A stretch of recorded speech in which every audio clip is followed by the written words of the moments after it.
I'm the kind of person who enjoys peace and quiet. I don't go out looking for trouble, and I certainly don't go out of my way to cause it. My property, nestled at the end of a private road, is the perfect place to live that quiet life. I've always valued my privacy, and it's something I've fought hard to maintain. The last thing I want is to be tangled up in some petty drama, especially when it comes to my home.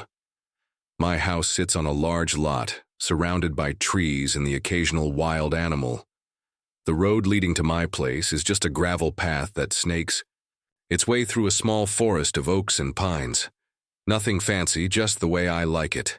The road is private, my road really. When I bought the property all those years ago, I made sure to have the deed to the land and the road itself. It wasn't something I thought much about at the time. I figured I'd just keep it to myself.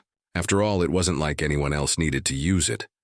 Beyond my land is a newer, more modern development. A small, well-maintained neighborhood with tidy lawns and cookie-cutter homes. The Homeowners Association, HOA, governs that little community, making sure everyone's yards are pristine and their fences don't clash with some arbitrary standard of taste. I'd heard about them, of course. They had a reputation for being, well, overzealous, but I didn't care. I wasn't a part of their HOA, and they weren't a part of my life. I liked it that way. At first, things were fine. There were a few cars that occasionally passed by my place headed to the neighborhood beyond. They were just people commuting, going about their day. No big deal. But as the neighborhood grew, so did the HOA's influence. I wasn't paying much attention, still enjoying my space and solitude. It wasn't until they started showing up in my mailbox that things started to get a little off. I had no idea then that these fine, upstanding people were about to turn my life upside down. It started innocently enough.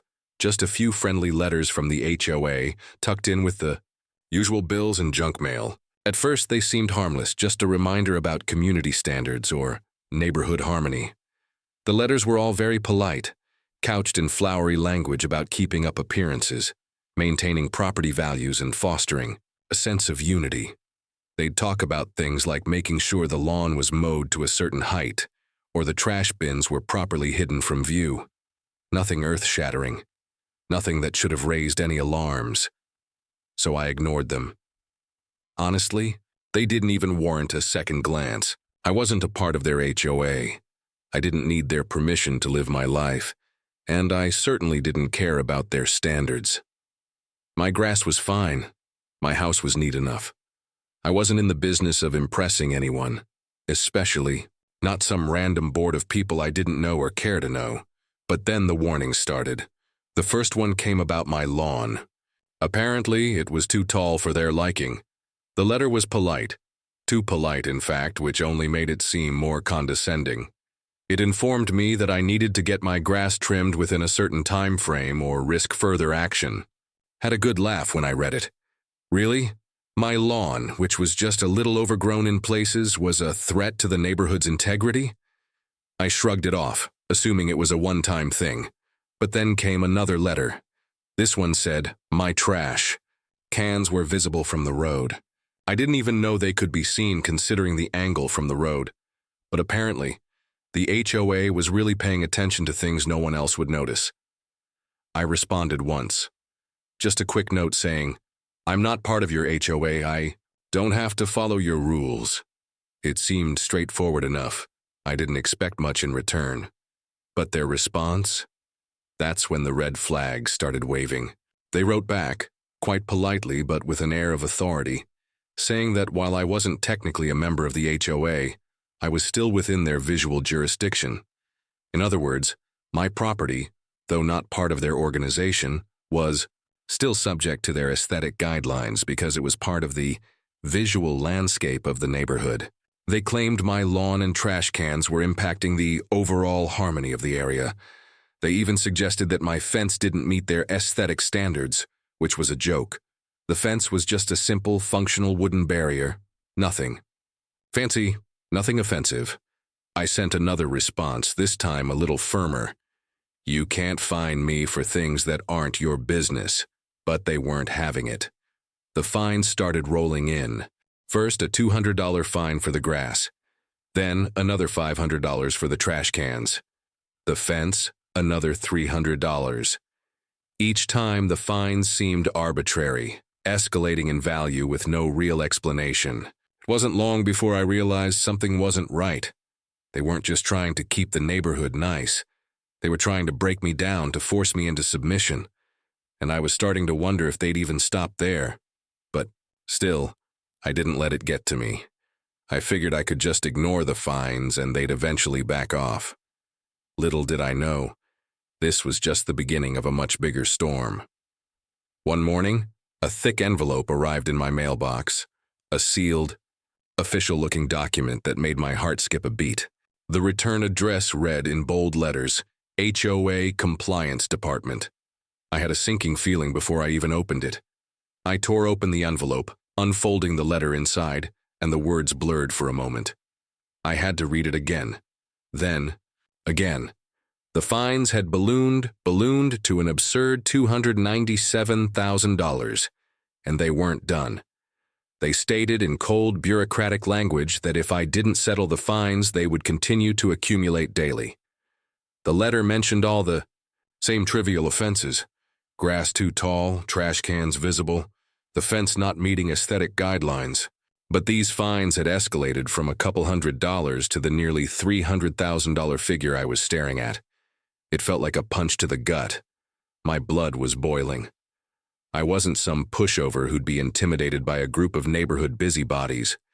But $297,000. For what? For things that, in any reasonable world, wouldn't even be considered violations? The whole thing was absurd. I immediately fired off a letter of my own, stating my position. I wasn't paying. I wasn't going to comply, and they had no legal grounds to enforce these ridiculous fines.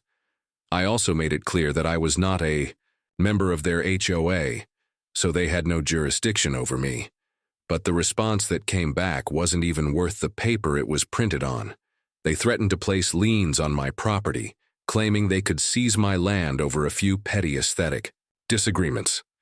The audacity of it all left me seething, but I knew I couldn't just sit back and wait for them to steamroll me. I had to confront this head on. I decided to pay them a visit, thinking a face-to-face meeting might get things sorted. I didn't want to deal with any more back-and-forth letters or faceless threats. So, I drove over to the HOA's office, drab little building in the heart of the neighborhood, where they ran their little empire from behind closed doors. As soon as I walked in, I was greeted by Karen, the HOA president.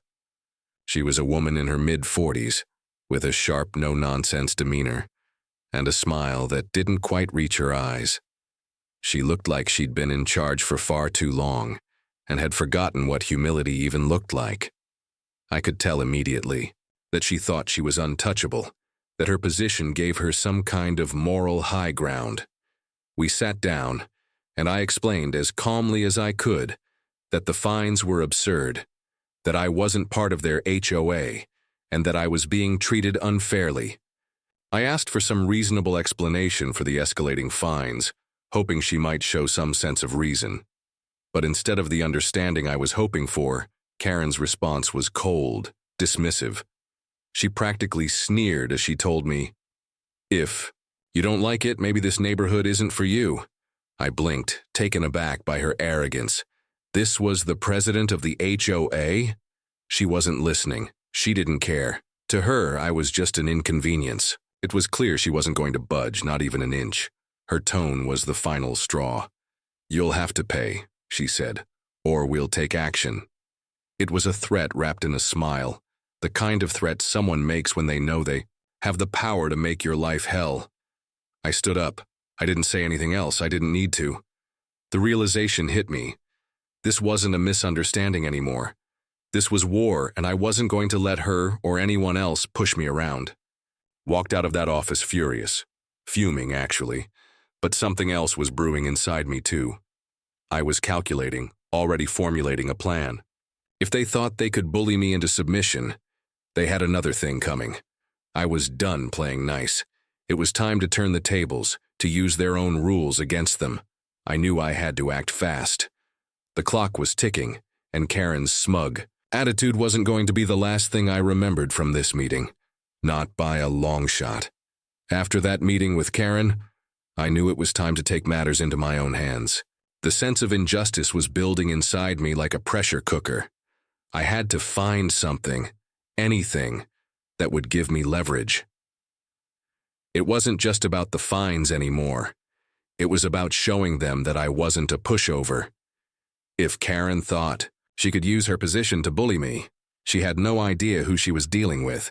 The first thing I did was dig out the original deed and title paperwork for my property. I had a vague memory of the details, but I wasn't sure if I had ever really paid attention to everything when I bought the land years ago. I had always known I owned the land around my house, but the road, I'd never thought about it much.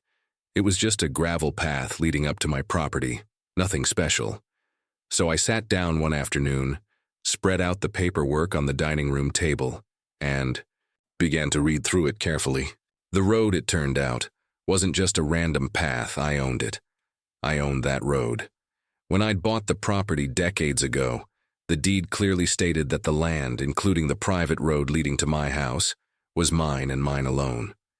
There was no easement, no agreement with anyone that would give them access to it. It was like a light bulb flicked on. The HOA's entire neighborhood, with its pristine houses and manicured lawns, only had one way in, through my road. The very road I owned. I'd known this at some level, but I hadn't realized the full implications until now.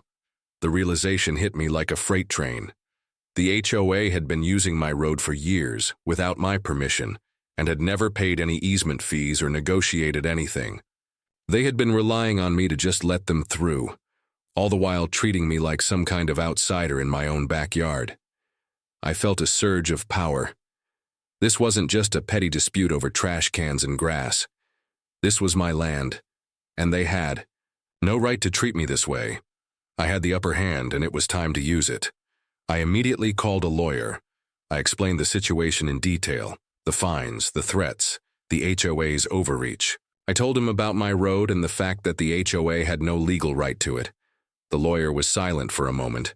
Then he chuckled, almost in disbelief.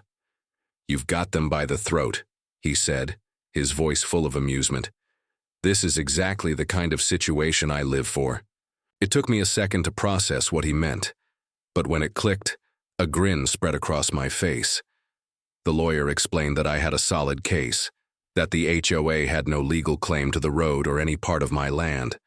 I could legally block their access, if I wanted to, and there wasn't a thing they could do about it. "You hold all the cards here," he said. "You can make them pay, and you can make them regret ever crossing you." That was all I needed to hear. I knew what had to be done. The fines, the threats, they were nothing compared to what I was about to unleash. It was time to turn the tables and show the HOA that they'd picked the wrong person to mess with. The moment I hung up the phone with my lawyer, everything changed. I wasn't just going to sit back and let the HOA continue with their nonsense. I had the law on my side, and it was time to use it. If they thought they could push me around, I was about to show them exactly how wrong they were. I started by filing the necessary paperwork to restrict access to my private road. The language was simple. From that moment on, only emergency services and mail delivery were exempt. Anyone else, whether it was the HOA's residents, their contractors, or anyone else, would need my explicit permission to use the road. It felt almost surreal, like I was taking control of something I hadn't realized I had the power to control.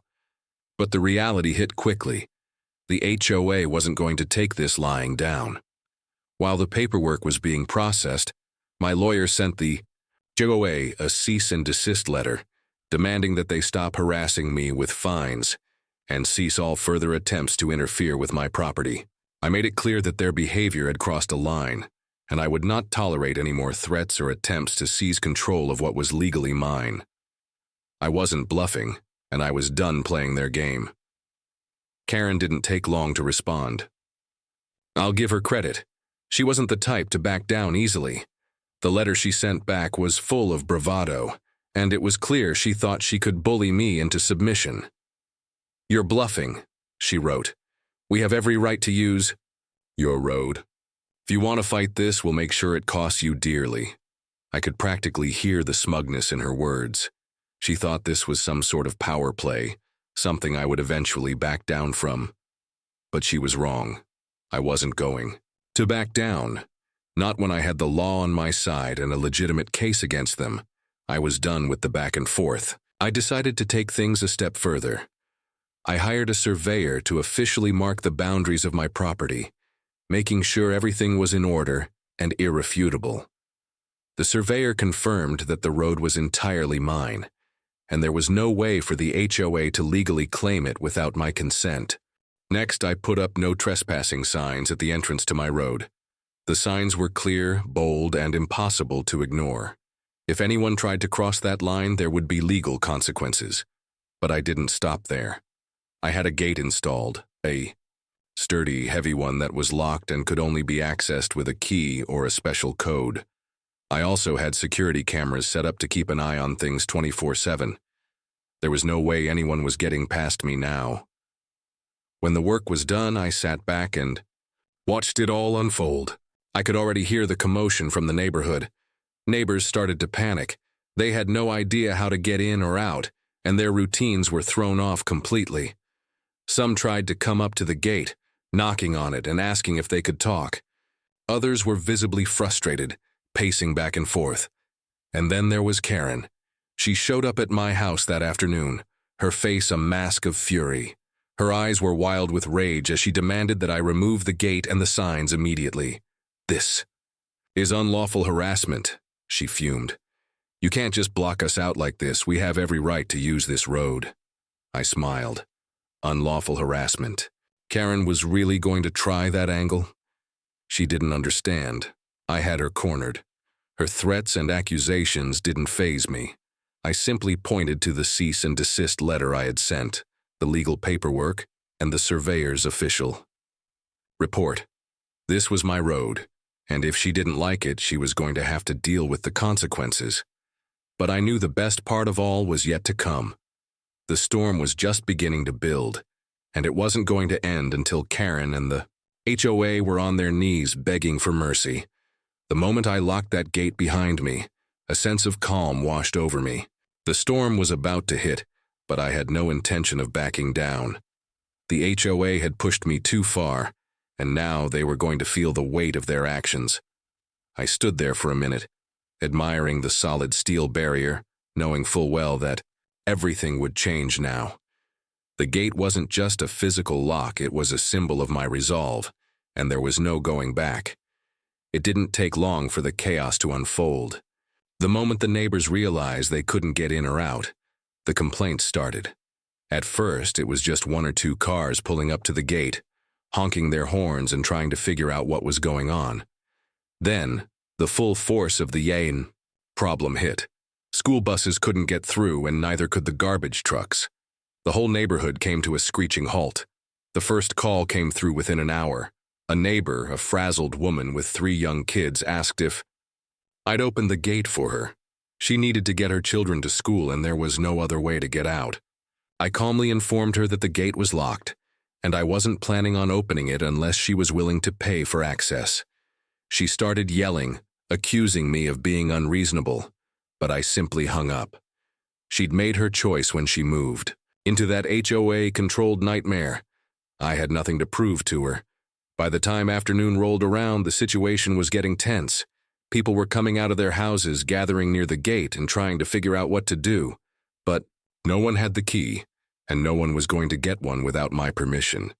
That's when I sent the formal letter to every household. $500 per month. I wasn't being unreasonable. This was a perfectly fair offer. If they wanted access to my road, they could pay for it, or they could find another route. Simple as that. If they were unhappy with my price, there was always the option to negotiate for something more permanent. A permanent easement for $1 million. Of course, I didn't expect everyone to accept that immediately. But it was a starting point, a way to show them that this wasn't just about one neighborhood's convenience. It was about taking control, and the HOA was going to pay for their little power trip. Karen wasn't having it. She had no intention of paying anything. Within hours, she had lawyers calling me, demanding I remove the gate and the signs immediately. They threatened to sue, claiming I was violating some obscure local ordinance. But I was ready. My lawyer had been briefed, and I knew exactly how to handle these threats. When my lawyer got the first official communication from their legal team, I could hear the confidence in his voice as he spoke to me. "Don't worry about a thing. I'll handle this." A day later, I got word that he'd sent a counter letter. He didn't waste any time sending a clear, direct message to Karen's legal team. "You either pay for access or you walk a mile to your cars every day," he wrote. It was a genius move. Instead of backing down or engaging in some drawn-out legal battle, my lawyer turned their threats around on them. The message was clear. They could either pay the fee I had proposed, or they could suffer the inconvenience of being locked out. Karen's response was as expected. She came at us with threats of lawsuits and even suggested we were in violation of state property laws. But my lawyer wasn't fazed. He simply laughed off her accusations, citing the legal precedent that supported my position. He reminded them that they had no legal easement to the road, and if they wanted to force the issue, they could try. But until they did, the road was mine to control. The HOA's lawyer tried to push back, but my lawyer steamrolled them. It was almost too easy. Each time they tried to twist the law, he countered with logic, facts, and authority. And each time, Karen's team looked weaker and more desperate. The neighbors were starting to get the message. Some were grumbling about the $500 fee, but most were quietly calculating how much it would cost them to avoid the hassle of walking a mile every time they needed to get somewhere. And with school buses and garbage trucks still unable to get through, the pressure was mounting. Karen, meanwhile, was livid. She couldn't believe this was happening, and I could practically see her blood boiling from where I stood. But it didn't matter. The storm had passed, and now it was their turn to weather the consequences of their own actions. The only question left was how far they were willing to go, and how much it was going to cost them. Within days, the situation had exploded. Word spread like wildfire through the neighborhood, and soon the entire town was buzzing about the HOA trapped by private landowner drama. Local media outlets picked up the story, with every newscast detailing the unfolding fiasco. Headlines screamed about the residential gridlock caused by one man taking a stand against an overreaching HOA. Cameras zoomed in on the locked gate, the frustrated residents trapped behind it, and the once tranquil community now embroiled in chaos. There were interviews with angry neighbors, their faces filled with frustration and helplessness. "We've lived here for years," one woman said, her voice trembling. "Now we can't even leave our own neighborhood. I just want to get my kids to school." Another resident, a middle-aged man, stood at the gate with his arms crossed, staring at the camera. "We never signed up for this. We were told this neighborhood would be peaceful, and now we're all stuck and the HOA won't lift a finger to help us." The tension was palpable. People had thought of the HOA as a benign oversight, a distant authority, but now they were seeing it for what it was, a group of power-hungry individuals making life miserable for everyone around them. And at the center of it all was Karen, the HOA president, who was starting to become the face of everything that had gone wrong. Her refusal to compromise, her smug attitude, and her blind arrogance were now the subject of ridicule. And then, something unexpected happened. The residents started to turn on her. There were murmurs of dissatisfaction, then whispers behind closed doors. A petition began circulating among the neighborhood, gathering signatures for her removal from office. It started off small, just a few people, but soon it grew. More and more homeowners were fed up with Karen's behavior, and they saw the situation as an opportunity to take control of their own community. Within days, the petition had gathered more than half of the neighborhood's signatures. The tide had turned, and Karen was no longer the untouchable leader she once thought she was. In the midst of all this, Karen decided to take matters into her own hands. She showed up at my house one afternoon, her face twisted in anger. She pounded on my door, demanding that I open up and let her in to resolve this nonsense. I wasn't surprised. After all, Karen wasn't the type to quietly accept defeat. She stormed up to the gate yelling about how she was going to have me thrown in jail for blocking access to her people. It was typical Karen behavior, loud, brash, and completely out of touch with the reality of the situation. I stepped outside, calm and collected. I had anticipated this moment. I wasn't going to get drawn into another screaming match. Instead, I had prepared something far more satisfying. I casually pulled out my phone and hit play on a video recording I'd made earlier, which captured Karen's own threats against me during our meeting at the HOA office. The recording was crystal clear. Her smug voice echoed through the speakers. "If you don't like it, maybe this neighborhood isn't for you. We'll do whatever it takes to make you regret this," she had said, a thinly veiled threat that had, until now, been buried in the back of my mind. Karen's eyes widened when she heard her own words. She froze for a moment, and I could see the realization dawn on her face. She had just walked into a trap of her own making. I didn't need to say anything. The evidence was right there, in front of her. I turned to the side, as if to gesture toward the police who had been called earlier, just in case she got violent. They stepped forward, calmly asking her to leave. The look on Karen's face was one of pure fury, but there was nothing she could do. She had crossed the line. The police escorted her off my property, her protests growing more desperate by the second. But there was no getting around it. She was finished. The HOA's next move came swiftly. They decided to sue me. It was predictable. They'd tried everything else, and now they figured they'd take the legal route. But they had made one fatal mistake. They underestimated me, my lawyer, and the strength of my case. We were in the right, and we were going to prove it. The court case was nothing short of spectacular. The HOA's case was weak at best. They couldn't justify their fines, their threats, or their claims to my property. When the judge ruled in my favor, dismissing their suit and awarding me legal costs, it felt like a victory not just for me, but for every homeowner who had been silenced by Karen and her cronies. And as for Karen, well, she didn't come out of this unscathed. The petition to remove her from office was successful, and she was ousted as HOA president. The media had a field day with the story, mocking her for her arrogance and her eventual downfall. The very residents she had ruled over now had a new appreciation for their own power, and they had me to thank for showing them that it wasn't just Karen who had control of their lives. It was them.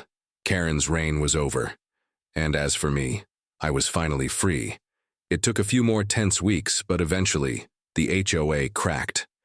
With their lawsuit in ruins, Karen publicly disgraced, and their neighborhood effectively cut off from the outside world, they finally reached out, this time with humility. They requested a meeting to negotiate terms. I didn't gloat. I didn't need to. I simply sat across the table from their remaining board members, hands folded, expression calm, as they slid the paperwork across to me. A $1 million check for SAR, a permanent easement agreement, and, this part made me smile, a formal written apology signed by the entire HOA board. The apology admitted their overreach, the unjustified fines, the harassment, and the inappropriate behavior of their former president. They even promised to revise their bylaws to ensure they'd never again try to enforce rules outside their actual jurisdiction. It was everything I could have hoped for. I took the check, shook their hands, and left without a word. That was all they got from me. The best part? I used their money, every single dime, to repave the road, but I didn't do it just for them. I did it for me. I had the road professionally paved, but only halfway. My half, leading up to my house, smooth as glass. Their half, still cracked and crumbling. A subtle reminder of who owns what. And because I couldn't resist adding a little salt to the wound, I installed a brand new high-tech gate system. This one came with license plate scanners that automatically opened for residents on the list. Only those who paid the monthly access fee or were part of the easement agreement. The gate closed instantly behind each car, ensuring no free riders slipped through. Karen. She didn't last long after her public meltdown. Word was she resigned the day after the HOA voted to accept my terms. I heard she sold her house in a hurry and left the state entirely. Can't say I missed her. Now every morning I sit out on my porch with a cup of coffee, watching the same people who once tried to bleed me dry slowly drive by. Quiet, respectful, and a little humbler than before they tried to ruin me. Instead, they're paying rent to drive on my road. Looking back, the whole thing still feels surreal. All I ever wanted was peace and quiet, a simple life on my land, minding my own business, surrounded by trees, birdsong, and silence. I wasn't looking for a fight. I wasn't trying to make a point. But when people drunk on power try to bulldoze others just to feel important, well, eventually they hit a wall, or in this case, a locked gate. Karen and her ilk believed they were invincible, that a title and a clipboard gave them the right to control anyone within sight of their precious little subdivision. They mistook silence for weakness, mistook kindness for submission. What they got was a lesson in humility. Not everyone in that neighborhood was like her, though. After the dust settled, a few neighbors came by. Not to argue, not to complain, but to apologize. One guy, a father of two who had yelled at me the day the gate went up, showed up with a six-pack and said, "I didn't know the full story. Sorry, man. You were right." We sat on the porch and talked for an hour. He's one of the few I actually let through the gate without a fee. Another lady left a note in my mailbox. "Thank you. Karen's been a tyrant since the day we moved in. What you did, you gave us all a way out." That one meant more than she'll ever know. And then there were the quiet ones, the folks who never took a side publicly, but gave me a knowing nod as they drove by or smiled when they thought no one else was watching. They knew. They'd lived under the HOA's thumb too long. My little war became their victory too. I didn't set out to be a symbol, but maybe, just maybe, I became a reminder that you don't have to shout to be strong. You don't have to start a fight, but if one comes to your door, you'd better be ready to finish it. And now, I sit on my porch each morning, coffee in hand, watching their SUVs roll past slowly, quietly. No more honking, no more threats, just the soft hum of tires rolling down my road. I was just minding my own business, until they tried to fine me for not being like them. Now they pay me just to pass by.